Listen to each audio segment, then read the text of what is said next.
Greetings, everyone. I would begin by saying that there has been an increased focus and promotion of false climate solution, more specifically targeting to the energy sector. And this is something not new or limited only to the Paris Agreement of 2015. But then, the targeting of energy sector has been for quite some time, like ever since the adoption of the Kyoto Protocol in 2004-5, the push for this clean development mechanism, the CDM projects they call it. So the energy sector is one of those that's been aggressively pushed for false climate solutions. So what Daniel Kobe also mentioned about receiving carbon credits. The market-based solution, I think this has been happening for quite a long time, quite some time. And energy sector has been one of those that's been prioritized. I would like to specifically cite few examples, like where I come from in the northeast part of India. I try to remember, like even in the year 2004, 5, 6, 7, 8, like almost 20 years back from now, many of the large hydropower projects in northeast part of India are being classified as CDM project, clean development mechanism projects. So why? Because the dam building companies then, many of them are public companies and also many are private companies. All of them try to classify a lot of these mega unsustainable and destructive dams as solution to climate change. They are classified as clean, green, sustainable, all the positive traits which they define. But ultimately, why? And some of the dams which are classified includes this Tista 5, Tista 3, and then in Manipur, where I come from, the Loktak hydropower project, they try to renovate a portion of the power generation component, and they try to promote the Loktak hydropower project as part of the clean CDM project. So there are so many dams in northeast part of India, around 10 to 15 dams. Even the Mintu-Duleska Dam, this is in Meghalaya, and then there are several dams in Sikkim. Sikkim is a small state. So many dams are being classified as CDM project.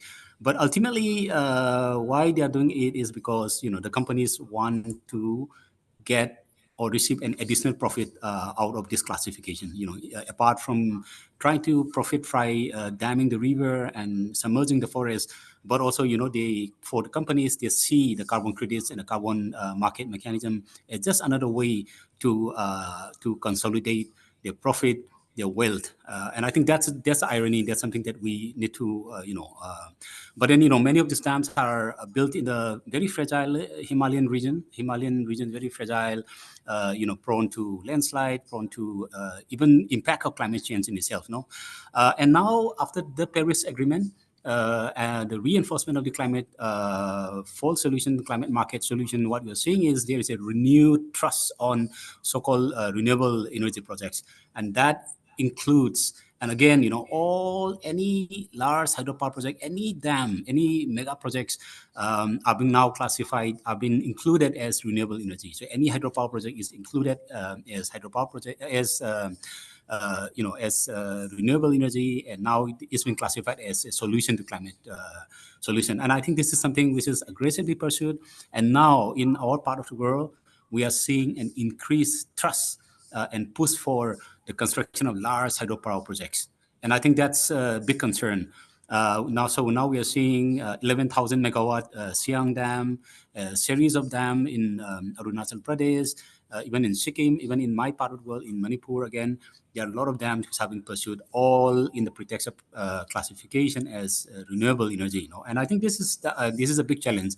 But this is a clear false solution because large hydropower projects in our part of the world already is associated with multiple harm, multiple impact on the indigenous peoples, the land rights violation. And in fact, there are multiple layers of disaster that we are seeing. And in fact, the very dam which they classified as clean development mechanism, CDM project, this just collapsed just recently, just last year, and just recently, and ultimately it caused more damage, more devastation, and we are seeing an increased dam-related disaster, environmental impact. And now we are seeing even the dams, which they classified as clean, green, and whatever solution, it's actually is impacted by the very impact of climate crisis. No, now we are seeing the glaciers melting in the Himalayas, and because, and increased landslide, and all of this are actually making the dam building even unviable in our part of the world. So, but then despite the unviability, despite the social impact, despite the environmental impact, we are seeing that this large hydropower are being aggressively pursued. No? And when the push for the large hydropower project, it not only causes more harm, it actually brings other infrastructure that goes along with dam building, like mega road projects, the high voltage transmission and distribution line, new township, the workers, even in some areas they increase militarization, which actually add more pressure and more challenges to the land and also the people. No, and this is something that we are seeing. No, and I would also highlight that actually large dam building, there are so many studies that actually confirm that large hydropower project, if you build in high seismic area, if you build in a high ecologically sensitive area, high indigenous area, it actually unleash not just social impact and environmental impact. It's not only sustainable, but actually it induce more climate change impact.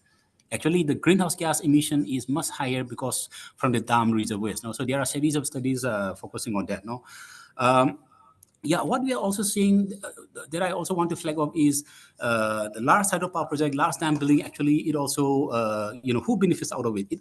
Only the corporate bodies, the multinational companies, the public, they are actually benefiting out of this, and a lot of those companies and rich, powerful, developed countries, because they benefit from the supply works, they benefit from the procurement, they benefit from the financing, the subsidies, and I think that's the, the false climate solution is something that should not be promoted because it only serves consolidate the interest. And I would also highlight that the promotion of false climate solution actually it reinforce the harm, it reinforce the inequality, it reinforce the unjust development practice of the multinational companies and also the rich, powerful developed countries. No, and if you see the disaster induced by large dam, it also is a wastage of public scarce public resources. No, that I want to highlight. No.